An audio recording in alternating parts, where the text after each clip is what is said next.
देखो वॉइस होता क्या है, the form of word, the form of word that tells about what subject does और व्हाट सब्जेक्ट इज डन। मतलब क्या हुआ कि वर्ब की वो फॉर्म जो हमें ये बताए कि सब्जेक्ट क्या करता है या सब्जेक्ट पर क्या होता है, ऐसी फॉर्म को हम क्या बोल देते हैं, वॉइस बोल देते हैं। क्लियर। अब वॉइस को हम आप लोगों ने पढ़ा हुआ दो टाइप से पढ़ते हैं, एक एक्टिव वॉइस होता है, एक पैसिव वॉइस होता है। तो वही चीज हम आपको पढ़ने जा रहे हैं, एक एक्टिव क्या होता है, पैसिव वॉइस क्या होता है। देखो एक्टिव की बात करते हैं, हम एक एग्जांपल लेते हैं। The cat ate the mouse। मैंने बोला कि द फॉर्म ऑफ वर्ब, तो वर्ब की यहाँ पे जो फॉर्म है वो है एट, और इसको करने वाला यहां पर है कैट, तो ये हो गया यहाँ पर डूअर। और किस पर काम कर रहा है वो, माउस पर कर रहा है, यानी कि जो बिल्ली है वो माउस को कर रही है, खा लिया उसने। तो इसका मतलब ये क्या होगा हमारा रेसिपेंट, या इसको रिसीवर बोल दो। इसमें हुआ कि जब भी आपकी एक्शन का जो सब्जेक्ट होगा वो एक डूअर हो, तो ऐसी फॉर्म को हम बोलते हैं एक्टिव फॉर्म। बात करते हैं पैसिव फॉर्म की। पैसिव फॉर्म है जो माउस को हम यहां कहेंगे the mouse was eaten by the cat. Verb की ऐसी वर्ब जो है उसका अगर सब्जेक्ट रिसिपेंट हो, मतलब यहाँ पे ये सब्जेक्ट कोई काम ना कर रहा हो बल्कि उस पर भी काम हो रहा हो, तो ऐसी फॉर्म को वर्ब को हम क्या बोलते हैं, पैसिव फॉर्म। क्या बोलते हैं, पैसिव। अब हम यहाँ पे सीखेंगे some rules active to passive. Some rules सीखेंगे किसके, एक्टिव टू पैसिव के चेंज करने के, किस तरह से हम एक्टिव से पैसिव में जाएंगे। हाँ तो मैं स्टार्ट करते हैं, एक एग्जांपल लेते हैं। मैंने बोला Ramesh kicks the ball. Ramesh ने बॉल को किक किया, ठीक। ये हमारा एक्टिव फॉर्म है। तो यहां पर रमेश एक डूअर है, काम कर रहा है। किक करने का किस पर किया, रिसीव किसने किया, बॉल ने। तो ये क्या हो गया हमारे पास, ऑब्जेक्ट, और ये हमारा हो गया एक्शन। अब हमें इसको चेंज करना है। चेंज किसमें करना है, पैसिव में। जब हम पैसिव में चेंज करेंगे तो इस बॉल को जो ऑब्जेक्ट है वो यहां पर सब्जेक्ट बन जाएगा। क्लियर। लिखेंगे द बॉल। अब देखना यहां पे जो किक्स, ये एक्टिव फॉर्म है वर्ब की, हमें लेके आने पैसिव फॉर्म, और पैसिव फॉर्म लाने के लिए हम लेके आते हैं बी के साथ। हमेशा याद रखना पैसिव वॉइस में बी के साथ हमेशा वर्ब की थर्ड फॉर्म आती है। अगर आपको पैसिव वॉइस छांटना है किसी सेंटेंस में तो बी देखिए। बी का मतलब होता है, आप देखिए HMR, वॉज वर्ब, और खुद अपने आप में बी या बीन या बीन। किसी भी सेंटेंस में आपको इनके बाद वर्ब की थर्ड फॉर्म नजर आती है तो वो सेंटेंस पैसिव वॉइस ही होता है। क्लियर। तो हम यहाँ पे बी की फॉर्म लेके आएंगे, क्योंकि प्रेजेंट है किक्स, प्रेजेंट इंडेफिनिट है, इसलिए हम यहाँ पे क्या कहेंगे, इज किक्ड बाय रमेश। अभी सारी चीजें बताऊंगा कि इज क्यों आएगी, वॉज कब आएगी, वर्ब कब आएगी, आपका बीन कब आएगी, बी कब आएगी, बीन कब आएगी। अभी पेशेंस करो, सारी चीजें क्लियर होंगी दिक्कत है, ठीक। अच्छा, यहाँ पर जो सबसे बड़ी प्रॉब्लम आती है वो एक स्ट्रक्चर में आती है, जिसे हमने कहा यहाँ पर सब्जेक्ट, ये एक्टिव का मैं यहाँ पे स्ट्रक्चर ले रहा हूं, सब्जेक्ट हो गया, ये वर्ब हो गया और ये ऑब्जेक्ट हो गया। तो जब हम पैसिव में चेंज करते हैं तो इस ऑब्जेक्ट को हम यहाँ पर लेके आते हैं, जो सब्जेक्ट बना देते हैं, और किसका, पैसिव वॉइस का सब्जेक्ट बना देते हैं। इसके बाद हम बी की फॉर्म लेके आते हैं और थर्ड फॉर्म लगा देते हैं। फिर हम इस सब्जेक्ट को बाई के साथ जोड़ देते हैं, इसे हम एजेंट बोल देते हैं। बट प्रॉब्लम एक यहां पर ये आती है कि सर ये बताइए कि ये जो वर्ब होती है ये कौन सी वर्ब होती है, ट्रांजिटिव वर्ब होती है, इंट्रांजिटिव वर्ब होती है। अगर ये ट्रांजिटिव वर्ब है तो समझ में आ रहा है किसके पास ऑब्जेक्ट आएगा, और अगर वही इंट्रांजिटिव वर्ब तो ऑब्जेक्ट क्लियर क्यों नहीं है। तो क्या ट्रांजिटिव वर्ब हो या इंट्रांजिटिव वर्ब हो, क्या सभी का पैसिव वॉइस बन सकता है? नहीं, ऐसा नहीं बनेगा। सिर्फ और सिर्फ जो ट्रांजिटिव वर्ब होती है उन्हीं का हम पैसिव वॉइस बना सकते हैं, क्योंकि ट्रांजिटिव वर्ब के पास ही तो ऑब्जेक्ट होता है और ऑब्जेक्ट को हम यहाँ पे सब्जेक्ट बना रहे हैं। भाई ट्रांजिटिव वर्ब के पास ऑब्जेक्ट होता है और ऑब्जेक्ट को हम क्या बना रहे हैं यहाँ पे सब्जेक्ट। और अगर आ गया इंट्रांजिटिव वर्ब, इसका तो ऑब्जेक्ट ही नहीं है, और जब ऑब्जेक्ट नहीं तो फिर हम यहाँ पे क्या लगाएंगे। तो सबसे इंपॉर्टेंट बात है कि हम सिर्फ और सिर्फ ट्रांजिटिव वर्ब का ही पैसिव वॉइस बना पाते हैं और इंट्रांजिटिव वर्ब का पैसिव वॉइस नहीं बना पाते। फिर एक प्रॉब्लम और आएगी आपके पास कि सर ट्रांजिटिव वर्ब में भी तो प्रॉब्लम आती है, कैसे ट्रांजिटिव वर्ब में दो दो ऑब्जेक्ट होते किसी में, तो फिर हम कैसे करेंगे। तो उसको भी हम आगे पढ़ेंगे, जब दो ऑब्जेक्ट आएंगे तो उसका पैसिव वॉइस एक अलग तरीके से बनता है, उसको हम बाद में देखते हैं। फिलहाल हम इसमें देखेंगे, कुछ एग्जाम्पल देखेंगे और फिर उसके बाद हम पूरा जितने भी हमारे टेंसेस हैं उनको किस तरह से हम एक्टिव से पैसिव वॉइस में बनाएंगे। आपको एक इंपॉर्टेंट चीज बताता हूं, जितने भी टेंसेस होते हैं उनका खुद का ही स्ट्रक्चर अपने आप में एक्टिव होता है। किसका होता है? एक्टिव। अगर आपको सेंटेंस दे रखा और आपको सिर्फ ये पूछा कि इसमें एक्टिव कौन सा है और इसमें पैसिव कौन सा है, अगर आपको एक्टिव देखना है तो टेंस का स्ट्रक्चर है दैट्स एक्टिव, और पैसिव देखना है बी के बाद वर्ब के थर्ड फॉर्म चेक करो, वो क्या हो गया आपका पैसिव हो गया। ठीक है, अब स्टार्ट करते हैं अगला टॉपिक। हम देखेंगे अभी चेंज करेंगे एक्टिव से पैसिव कैसे करते हैं। जितने भी हमारे पास टेंस होते हैं, हमारे 12 टेंसेस होते हैं, उन 12 टेंसेस को देखेंगे क्या वो चेंज हो पाते हैं कि नहीं हो पाते एक्टिव से passive. One by one start करते हैं। सबसे पहले हम स्टार्ट करते हैं प्रेजेंट का इंडेफिनिट। प्रेजेंट इंडेफिनिट का आपको स्ट्रक्चर पता होगा। अगर हम एक्टिव की बात करते हैं, सब्जेक्ट होता है, सब्जेक्ट के बाद वर्ब की फर्स्ट फॉर्म या पांचवी फॉर्म। यहाँ पे जो मैंने पांचवी फॉर्म लिखी है उसका मतलब देखिए, वर्ब की जो फॉर्म होती है बेसिकली 5 फॉर्म होती हैं, जैसे V1, V2, V3, V4, V5। Example एकदम मैंने गो फर्स्ट हो गई, वेंट, गॉन और गोइंग और गोज।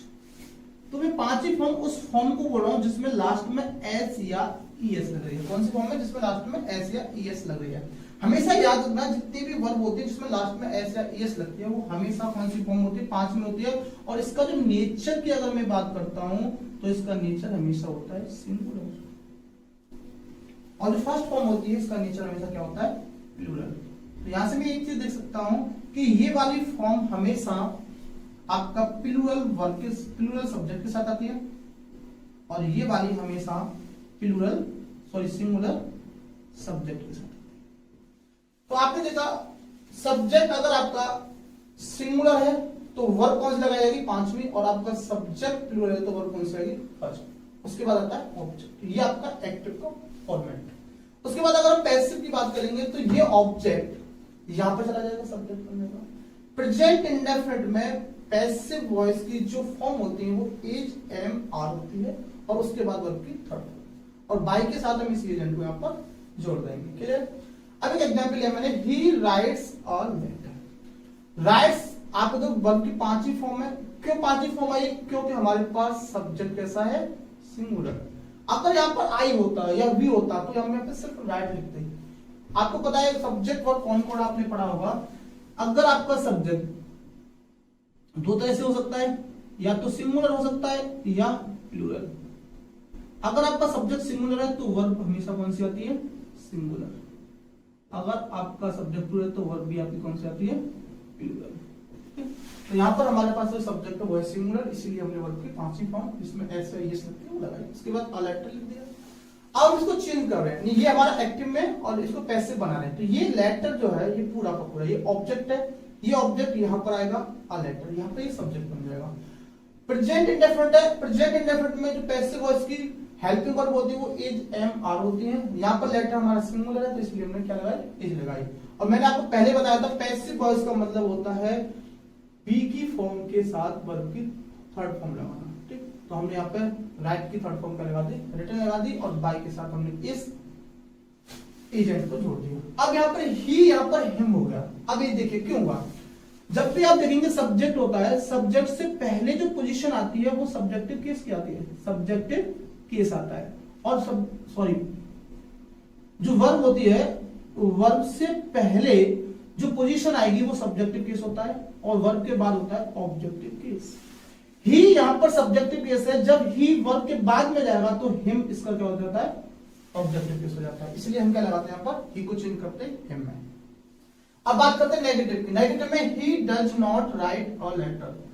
अब इस लेटर को हम क्या लिखेंगे, a letter is not written by him. Same हो जाएगा, सिर्फ नॉट को हमने थर्ड पोजीशन पे यहाँ पे लगाया तो यहाँ पे इज के बाद लगा देंगे, यानी कि हेल्पिंग वर्ब और थर्ड फॉर्म के बीच में हम नॉट यहाँ पर रिप्लेस कर देते हैं। आगे बात करते हैं इंटेरोगेटिव। इंटेरोगेटिव सेंटेंस की अगर मैं बात करता हूं तो इंटेरोगेटिव सेंटेंस हमारे दो तरह के होते हैं। एक वो सेंटेंस होता है जो हेल्पिंग वर्ब से स्टार्ट होता है, जिसको हम दूसरे रूप में यस या नो टाइप बोलते हैं, यस या नो टाइप। क्यों यस या नो टाइप बोलते हैं, क्योंकि इसका जो आंसर है वो यस या नो टाइप में दिया जा सकता है। जैसे does he write a letter, क्या वो लेटर लिखता है, हम बोल देंगे यस या नो, तो इसलिए हम बोलते हैं इसको यस या नो टाइप। तो इसी को हम बोलते हैं स्टार्ट विद हेल्पिंग वर्ब। ये वाले जितने भी इंटरोगेटिव होते हैं ये हमेशा एक हेल्पिंग वर्ब से स्टार्ट होते हैं। अगर बात करते हैं यहाँ पर स्टार्ट विद WH फैमिली, ये आपका WH फैमिली जैसे why, when, where, how much, how many, अगर इनसे कोई सेंटेंस स्टार्ट होता है तो उसको हम बोलते हैं स्टार्ट विद WH फैमिली। यहाँ पे मैंने सेंटेंस स्टार्ट किया does he write a letter, तो अब यहाँ पर हेल्पिंग वर्ब से स्टार्ट हुआ है तो पैसिव वॉइस में भी हेल्पिंग वर्ब से स्टार्ट करना पड़ेगा। तो इज लगाया हमने, क्यों इज लगाया, क्योंकि अ लेटर क्या है हमारा सिंगुलर है, तो सिंगुलर हमें क्या लेगा, इज लेगा। तो इज अ लेटर, बाकी थर्ड फॉर्म लगेगा और बाई के साथ हम वही आपका एजेंट को जोड़ देंगे, यहाँ पे लगाएंगे कुछ नहीं। ठीक, अब यहाँ देखते हैं when does he write a letter. अब इसको कैसे चेंज करते हैं, जब भी WH का होता है, अगर मैं यहाँ से इसको थोड़ी देर के लिए हटा दूं वैन को, तो ये वाला और ये वाला बिल्कुल सेम दिखेगा कि नहीं दिखेगा। अगर मैं यहाँ से वैन को हटा दूं तो ये वाला और ये वाला बिल्कुल सेम दिख रहा है, तो बनाएंगे हम बिल्कुल सेम बना देंगे। तो इसको ऐसे बना देंगे, सेम हो गया। आपने WH वर्ड को हटाया था, अब उस WH वर्ड को इसके आगे लिख दो, सिंपल बन गया ये। ठीक, अब बात करते हैं हम पास्ट इंडेफिनिट। पास्ट इंडेफिनिट में सब्जेक्ट, यहाँ पर पास्ट इंडेफिनिट में हमेशा वर्ब सेकंड फॉर्म में आती है और ऑब्जेक्ट आता है। ये ऑब्जेक्ट यहाँ पर सब्जेक्ट बनेगा और यहाँ पर पैसिव फॉर्म में वॉज वर्ब इसकी हेल्पिंग वर्ब बन के आएंगी और वर्ब की थर्ड फॉर्म होती है और ये आपका बाई के साथ एजेंट जुड़ जाता है। एग्जाम्पल जैसे he wrote a letter, a letter एक ऑब्जेक्ट यहाँ पर आ जाएगा, सब्जेक्ट बन जाएगा। रोट आपकी वर्ब की सेकंड फॉर्म है तो बी की सेकंड फॉर्म वॉज वर्ब होती है, तो हमने क्या लगा दिया, वॉज लगा दिया। वॉज इसलिए लगाया क्योंकि हमारे पास लेटर के साथ सिंगुलर है। रिटन वर्ब की थर्ड फॉर्म, बाई के साथ हमने वही पहले की तरह जो किया था यहाँ पर ऐड कर दिया। यहाँ पे देखते हैं he did not write a letter, a letter को यहाँ रखो, was not written by him, ये बिल्कुल सेम होता है, इसमें नॉट को रखना होता है बस। आगे बात करते हैं did he write a letter, क्या उसने पत्र लिखा। a letter को अब देखिए, अब यहाँ पर हमने क्या लगाया, हेल्पिंग वर्ब लगाई पास्ट की, तो यहाँ पे भी हमें हेल्पिंग वर्ब लगानी पड़ेगी पास्ट की, और पास्ट की हेल्पिंग वर्ब यहाँ पे क्या है हमारे पास, was या वर, तो हमने क्या लगाया यहाँ पे was लगाया। उसके बाद वही सब्जेक्ट यहाँ बन जाएगा नॉट राइटिंग बाई हिम, तो नॉट नहीं लगाएंगे तो नॉट उसमें है नहीं, तो was a letter written by him हमने बना दिया। क्लियर, उसके बाद सेम वही है, हमने WH वर्ड को अपनी हेल्पिंग वर्ब से पहले लगाया है, तो पहले आप ऐसे बना लो, उसके बाद अपना WH वर्ड को ऐड कर दो, वो आपका बन जाता है। ठीक, फ्यूचर इंडेफिनिट की बात करते हैं। फ्यूचर इंडेफिनिट में सब्जेक्ट होता है, विल सेल होता है, विल सेल के बाद वर्ब की फर्स्ट फॉर्म होती है। हमेशा याद रखना कि विल और सेल जितने भी मॉडल्स होते हैं, जितने भी मॉडल्स हैं जैसे कैन है, कुड है, मे है, माइट है, और मॉडल्स हैं जितने भी, और इनके बाद हमेशा वर्ब की फर्स्ट फॉर्म ही आती है। ठीक, देखिए सब्जेक्ट विल सेल, उसके बाद वर्ब की फर्स्ट फॉर्म और यहाँ पर ऑब्जेक्ट। इस ऑब्जेक्ट को यहाँ पर सब्जेक्ट बनाएंगे, विल सेल को will sell as it is रखेंगे। यहाँ पर देखो हम थर्ड फॉर्म डायरेक्ट नहीं लगा सकते, इसलिए हम क्या लगाएंगे, बी की फॉर्म लेके आएंगे, क्योंकि विल सेल के बाद हमेशा कौन सी फॉर्म आती है, फर्स्ट फॉर्म आती है, तो इसलिए हम क्या लगा देते हैं यहाँ पर बी ऐड कर देते हैं। ठीक, बाकी थर्ड फॉर्म फिर बिल्कुल एज इट इज जितना था ऐसे रहेगा। ठीक, he will write a letter, वही पत्र लिखेगा, तो अ लेटर को यहाँ रखेंगे, a letter will be written by him, यानी कि एक पत्र उसके द्वारा लिखा जाएगा। He will not write a letter, वो पत्र नहीं लिखेगा। अब इस अ लेटर को यहाँ लेके आओ, विल नॉट बी, ध्यान देना बिल और बी के बीच में यहाँ पर नॉट को रिप्लेस करेंगे, रिटन बाय हिम। इसका मतलब हुआ वह पत्र नहीं लिखेगा, एक पत्र नहीं लिखा जाएगा। इसको देखते हैं, will he write a letter, क्या वह पत्र लिखता है, लिखेगा, क्या एक पत्र लिखा जाएगा।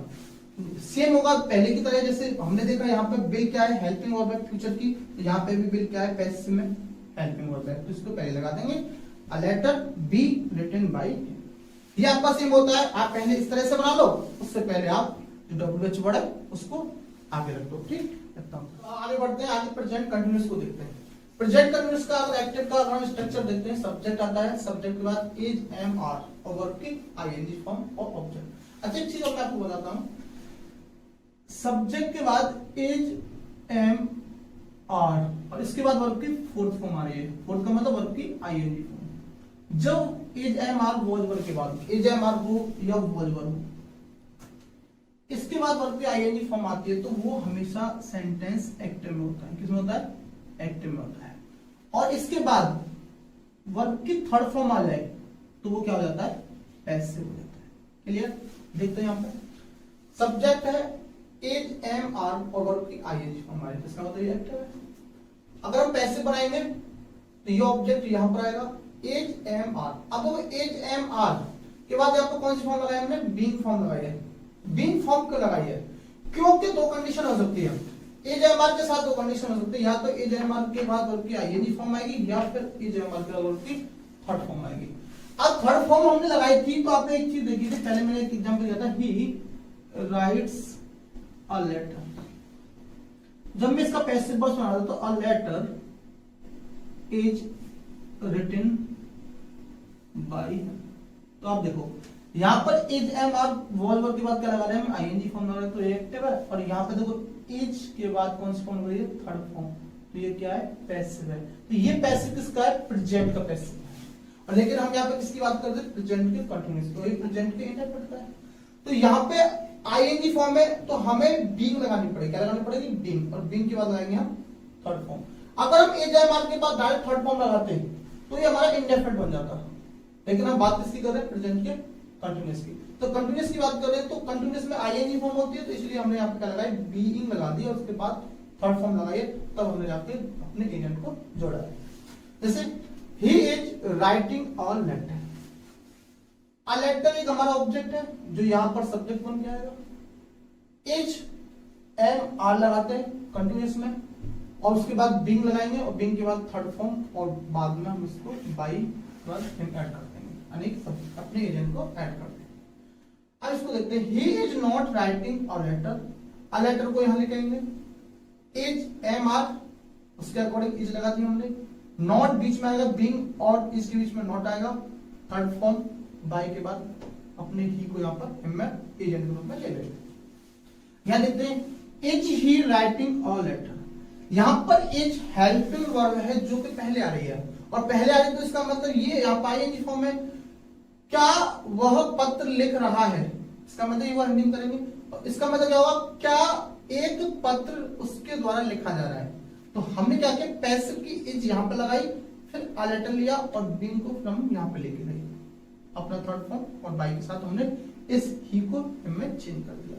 हमेशा याद रखना जब भी पैसिव वॉइस होगा तो उसकी थर्ड फॉर्म हमेशा दिखेगी और बी की फॉर्म के साथ। देखो बी की आईएनजी फॉर्म हो सकती है, चाहे इज एम आर फॉर्म हो चाहे वॉज वर्ब फॉर्म हो, हमेशा बी की फॉर्म होगी और उसके बाद आपकी थर्ड फॉर्म होगी। सेम यहाँ पे देखो बी की फॉर्म है और थर्ड फॉर्म है और बी की फॉर्म है और थर्ड फॉर्म है। ऐसे यहाँ पे देखते हैं, यहाँ पे हम क्या बनाते हैं? पहले हम इसी तरह से एक स्ट्रक्चर बनाते हैं, उसके बाद जो WH वर्ड होता है उसको आगे रख देते हैं। अगर मैं वैन को हटा भी दूं तो इसमें और इसमें कोई खास अंतर है नहीं, बिल्कुल सेम है। इसी तरह से पहले हम इस तरह से बना लेंगे, देन उससे पहले हम क्या लगा देंगे? WH फैमिली का वर्ड वैन लगा देते हैं। ठीक, अब बात करते हैं सिमिलरली जैसे आपने प्रेजेंट कंटिन्यूअस का देखा, सेम वे में हम पास्ट कंटिन्यूअस का देखेंगे। अंतर सिर्फ इतना होगा, इसमें इज एम आर था और इसमें क्या होगा? वॉज था। ऐसे हम यहाँ पे भी चेंज कर देंगे। इस ऑब्जेक्ट को यहाँ पर सब्जेक्ट बनाएंगे, वॉज और वर्ब के बाद वर्ब की ING form, third form, then हम इस सब्जेक्ट को यहाँ पर बाय के साथ जोड़ देंगे। Clear? He was writing a letter. क्या इसका मतलब हुआ? वह पत्र लिख रहा था और हम क्या कहेंगे पैसिव वॉइस में? एक पत्र लिखा जा रहा था। क्लियर? ही हमारा सब्जेक्ट है, सिंगुलर है तो वॉज लगा दी, आईएनजी फॉर्म और अपने ऑब्जेक्ट लगाया। इस ऑब्जेक्ट को हम यहां पर लेके आए, सब्जेक्ट बनाया पैसिव वॉइस का, देन हम वॉज लगाई, वॉज के बाद वर्ब की आईएनजी फॉर्म लगती है, क्योंकि इज एम आर के बाद वर्ब की आईएनजी फॉर्म लगती है वो कंटिन्यूअस कहलाता है। और अगर थर्ड फॉर्म लगती है तो वो किस क्या होता? प्रेजेंट इंडेफिनिट या पास्ट इंडेफिनिट का पैसिव वॉइस होता है। लेकिन हम बात किसकी कर रहे हैं? अपने पास्ट के कंटिन्यूअस की। तो हमने इसलिए यहाँ पर बीइंग लगाया और बीइंग के बाद वर्ब की थर्ड फॉर्म लगाई। तो यहाँ पे भी आप देख रहे हो बी की फॉर्म है, उसके बाद क्या है, थर्ड की फॉर्म है। He was not writing a letter, वह पत्र नहीं लिख रहा था। हिंदी में अगर बात करना, आप पत्र, एक पत्र नहीं लिखा जा रहा था, ठीक। ही सब्जेक्ट है, was not writing a letter, ये आपका ऑब्जेक्ट हो गया, ये आपकी एक्शन हो गया, ये आपकी हेल्पिंग वर्ब हो गई और ये आपका सब्जेक्ट। यहाँ पर a letter ऑब्जेक्ट, यहाँ पर सब्जेक्ट बन जाएगा, was वर्ब लगाया जाएगा, यहाँ पे सिंगुलर है तो हमने was लगा दिया। उसके बाद being के बीच में हम क्या लगाएंगे, नॉट लगाएंगे, देन वर्ब की थर्ड फॉर्म हो जाएगी। यहाँ पे भी देखो बी के बाद थर्ड फॉर्म, ठीक ठीक। इसको देखते हैं जो स्टार्ट पे डब्ल्यू एच हेल्पिंग से होता है। Was she writing a letter, क्या पत्र लिख रहा था। हिंदी में बात करें, क्या एक पत्र लिखा जा रहा था, ठीक। तो हमने क्या किया, वॉज हेल्पिंग को पहले लगाया, उसके बाद सब्जेक्ट लिया, देन हमने आईएनजी फॉर्म लगाई, फिर अपने ऑब्जेक्ट लगाया। जब हम इसको चेंज कर देंगे पैसिव वॉइस में, तो हेल्पिंग और वॉज को पहले लेंगे, उसके बाद हम इस ऑब्जेक्ट को यहाँ पर सब्जेक्ट बनाएंगे, बीइंग और वर्ब की थर्ड फॉर्म बाई के साथ हम अपने एजेंट यानी कि ही को में चेंज कर देंगे। Same when was she writing a letter, ये व्हेन को एज इट इज यहां रख दो और ये वाला पोर्शन और ये वाला बिल्कुल सेम होता है, बाकी आप इसको रख दो। या फिर ऐसे कर सकते हो, पहले आप इसमें चेंज कर लो, देन उससे पहले एक WH वर्ड लगा दीजिए। बात करते हैं फ्यूचर कंटिन्यूअस की। तो फ्यूचर कंटिन्यूअस का एक्टिव वॉइस तो होता है बट इसका पैसिव वॉइस नहीं बनता, तो इसलिए इसका पैसिव वॉइस नहीं बनता है। एक्टिव वॉइस की बात करें तो एक्टिव वॉइस आपको पता है ही होता है, विल बी के बाद आपकी आईएनजी फॉर्म होते हैं, ऑलरेडी, ठीक। ऐसे इसमें देखो we, he, will not be की फॉर्म है, उसके बाद आईएनजी फॉर्म है, बी की फॉर्म है, आईएनजी फॉर्म है और बी की फॉर्म है, आईएनजी फॉर्म है। बी की फॉर्म हमने क्यों लगाई, देखिए सोचने वाली बात यहाँ पे, हम बी की फॉर्म लगा क्यों रहे हैं, बी की फॉर्म लगा क्यों रहे हैं, क्योंकि बी की फॉर्म तो ज्यादातर हमने देखा या तो कंटिन्यूअस में लगती है या फिर आपके पैसिव वॉइस में लगती है। यहाँ पर बी की फॉर्म के बाद आईएनजी लगा रहे हैं और विल है, तो आप मैंने आपको बताया था विल और सेल के बाद, विल और सेल के बाद हमेशा वर्ब की फर्स्ट फॉर्म आती है। कौन सी फॉर्म आती है, फर्स्ट फॉर्म आती है। हमें आईएनजी फॉर्म लगानी है, तो आईएनजी फॉर्म और विल के साथ आईएनजी फॉर्म आ नहीं सकती, तो इसलिए हम क्या करते हैं, इसके बीच के रिलेशन को बनाने के लिए हम क्या लगा देते हैं, बी की फॉर्म लगा देते हैं। इसलिए हम यहाँ पे क्या करते हैं, बी की फॉर्म को ऐड करते हैं। तो बी क्या कर रही है, यहाँ पे वर्ब की आईएनजी फॉर्म को और विल के साथ कनेक्ट करने का काम कर रही है, ठीक। उससे आगे देखते हैं, आगे वाला है प्रेजेंट परफेक्ट। तो प्रेजेंट परफेक्ट का अगर हम स्ट्रक्चर देखते हैं, एक्टिव वाला तो सब्जेक्ट आता है, हैज या हैव के बाद वर्ब की थर्ड फॉर्म आती है और ऑब्जेक्ट। एक चीज हमेशा याद रखना कि हैज और हैव और हैव, इनके बाद हमेशा वर्ब की थर्ड फॉर्म ही आती है, क्लियर है। और ऑब्जेक्ट, अब इसको पैसिव बनाना है, तो पैसिव बनाने के लिए ऑब्जेक्ट को हम यहां पर लेके आएंगे, सब्जेक्ट बनाएंगे। उसके बाद हैज या हैव, हैज या हैव वर्ब की थर्ड फॉर्म यहां पर हमने बीइंग क्यों लगाई, क्योंकि मैंने आपको पहले बोला है कि हमेशा पैसिव वॉइस में बी के बाद हमेशा वर्ब की थर्ड फॉर्म आएगी। हैव और हैज के बाद अगर थर्ड फॉर्म आती है तो एक्टिव हो जाएगा, इसीलिए हमने क्या लगाया, यहाँ पर बी लगाई है, देन बाई और फिर हम यहाँ पर लिख आएंगे अपने एजेंट, ठीक। He has written a letter, अब अ लेटर एक ऑब्जेक्ट है, इसको सब्जेक्ट बनाएंगे, हैज लगाएंगे क्योंकि हमारा लेटर कैसा है, सिंगुलर है, सिंगुलर के साथ हैज आती है। अब एक चीज देखो, इसमें भी एस है, जिस भी वर्ब में लास्ट में एस आती है ना, वो वर्ब हमेशा सिंगुलर होती है। जैसे इज है ऐसे, वॉज है ऐसे, हैज है ऐसे, डज है ऐसे, जैसे गोज है, राइट्स। एक चीज समझ रहे हो, यहाँ पे जिस भी वर्ब में लास्ट में एस आपको नजर आएगी वो वर्ब सिंगुलर होती है और वो सिंगुलर सब्जेक्ट के अकॉर्डिंग आती है। Being write written third form, by के बाद वही अपना एजेंट ऐड करती है। यहां देखो, he has not written a letter, not third position पर आया और यहाँ पर हैज और बी के बीच में नॉट आ जाएगा, सॉरी यहाँ पे बीन होगा, बीन, ठीक। क्योंकि अगर हम बात करें परफेक्ट में, तो परफेक्ट में बीन आता है ना कि बी, बी आता तो आपका वो कहीं ना कहीं कंटिन्यूअस होता या फिर आपका इंडेफिनिट होता है। परफेक्ट में हमेशा बीन आता है, ओके। यहां देखते हैं, has he written a letter, has a letter, क्योंकि इसका सब्जेक्ट हमारे पास हेल्पिंग वर्ब हैज है, तो इसका भी हेल्पिंग वर्ब हमारे पास हैज है। हैज अ लेटर, बीन यहां लगाया, रिटन बाय, ठीक। बीन यहाँ पे कोई हेल्पिंग वर्ब नहीं है, सिर्फ ये एक रिलेशन को बनाने का काम कर रही है, क्योंकि अगर हम बीन हटा दें तो ये एक्टिव की तरह काम करेगा, इसलिए यहाँ पर बीन कोई अलग से नहीं है, सिर्फ एक रिलेशन क्रिएट कर रही है यहाँ पर। इसको देखो जो WH फैमिली का है, when has she written a letter, when यही रखो, बाकी has a letter been written by, ठीक। अब पास्ट परफेक्ट को देखो, पास्ट परफेक्ट में जो सिर्फ हेड आती है, इसमें ये नहीं रहता कि सब्जेक्ट सिंगुलर है या प्लूरल है, सिर्फ उसको क्या लेना है, हेड ही लेना है। वर्ब की थर्ड फॉर्म, देन ऑब्जेक्ट। ये ऑब्जेक्ट आपका यहाँ पर सब्जेक्ट बन कराया, अब आपने हेड लिया, बीन की वही बीन, अगर बीन ना लगाए डायरेक्ट हेड के बाद थर्ड फॉर्म लगाए तो इसमें और इसमें कोई अंतर नहीं रहेगा, ये एक्टिव की तरह काम करेगा। तो इसलिए हम एक रिलेशन मेंटेन करने के लिए हम बीन लगा देते हैं, जो कि हमें पता है पैसिव वॉइस में हमेशा बी के बाद वर्ब की थर्ड फॉर्म आती है, ठीक। He had written a letter, a letter आपका ऑब्जेक्ट है, यहाँ पर सब्जेक्ट बन जाएगा, had been written और by से हम इसको He had not written a letter, same करो, a letter को यहाँ पर लेके आओ, had not been और had के बीच में not आएगा, written by, आप इधर देखिए had he written a letter, a letter यहाँ पर हेड क्या है हमारे पास, हेल्पिंग वर्ब, तो यहाँ पे भी हेल्पिंग वर्ब चाहिए हमें। इसके बाद सब्जेक्ट है, तो इसका सब्जेक्ट क्या है, अ लेटर है, बीन रिटन बाय। व्हेन आपका WH वर्ड है, WH वर्ड से पहले ऐसे बना लिया करो, देन फिर आप उसमें WH वर्ड ऐड कर दो, वो बहुत सिंपल होता है। फ्यूचर परफेक्ट की बात करते हैं, फ्यूचर परफेक्ट का सब्जेक्ट है, विल है, हैव है और हैव है, वन की। आगे चीज देख सकते हो, विल और सेल हमेशा वर्ब की फर्स्ट फॉर्म देते हैं ना, इसीलिए यहाँ पर हैव लिया है, हैज नहीं आ सकता, ना हेड आ सकता, क्योंकि हैव भी अपने आप में क्या है, एक मेन वर्ब है, इसकी फॉर्म होती है जैसे हैड, हैड, हैविंग और has.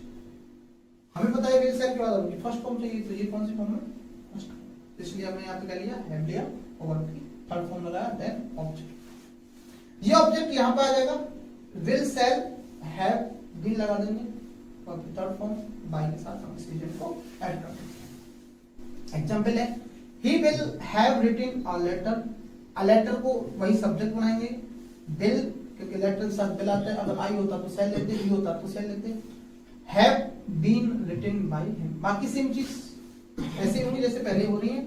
he will not have written a letter, a letter को हम सब्जेक्ट बनाएंगे, will have और will के बीच में not लगा देंगे, then been written by him। ऐसे इसको देखो, बिल आपका हेल्पिंग वर्ब है तो इसे पहले लगा दिया, will he have written a letter, will पहले लगाओ, अ लेटर को यहाँ पे लेके आओ, have been written by him. Same वही होता है, इसको ऐसे चेंज कर लो, उसके बाद इसमें एक WH वर्ड को आगे ऐड कर दो, तो वो सिंपल चीजें हैं ये।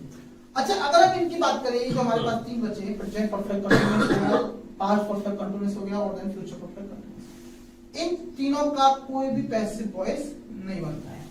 तो हमने देखा ओवरऑल अगर हम बात करते हैं तो 12 हमारे टेंस थे, 12 टेंसेस में से अगर हम बात करते हैं तो इसमें से भाई देखो 12 तो अपने आप में एक्टिव होते हैं, टेंस मैंने पहले बताया था, टेंस अपने आप में क्या होते हैं, एक्टिव होते हैं, तो 12 क्या हो गई हमारे, एक्टिव हो गए। लेकिन एक्टिव से हम पैसिव बनाते हैं तो सिर्फ और सिर्फ 8 ही टेंस के पैसिव बन पाते हैं, 4 के पैसिव वॉइस नहीं बन पाते। तो वो 4 कौन कौन से हो गए, एक तो आपका हो गया फ्यूचर कंटिन्यूअस का हो गया, और आपके 3 हो गए ये, आप 3 ये और 1 ये, इन चारों के पैसिव वॉइस नहीं बनते, सिर्फ और सिर्फ 8 के पैसिव वॉइस बनते हैं। अब आगे देखेंगे हम कि किस तरह से आपके पास कभी कभी क्या होता है कि हम बाय के बाद एजेंट नहीं लगाते, क्यों नहीं लगाते, ये हम अगली बारे में देखने वाले हैं।